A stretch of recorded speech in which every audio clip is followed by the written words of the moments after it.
Look, to understand this story, we have to go way, way back in time.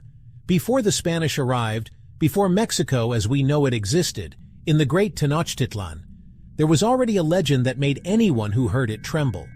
This wasn't a normal woman. No. She was a goddess. Her name was Cihuacuatl, the goddess of fertility and childbirth. And even though she was an important goddess, her presence was bad luck.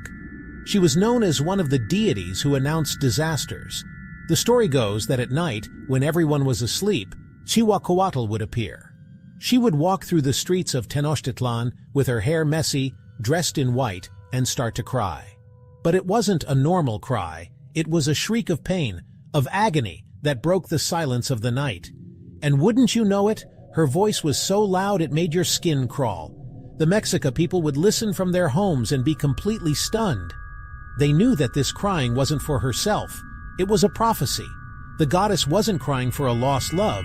She was crying for all of them. She was warning them that their world, their great city, was going to fall into the hands of foreigners. I mean, who wouldn't be scared by that story, right? And wouldn't you know it, just as the goddess's crying foretold, it happened.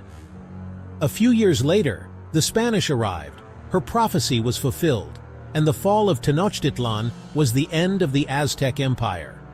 The truth is, the goddess's cry was the last warning they had before everything went to ruin. Over time, the story transformed. The cry of the goddess announcing the misfortune of her people gradually turned into the cry of a woman who had killed her children. A more modern story that we all know. But the fear, the desperation, and the shriek in the night, that part never changed. What do you think, huh? I told you the story was deeper than you thought. A tale that shows you that sometimes legends aren't born out of nothing, but from the truth, from things that really happened.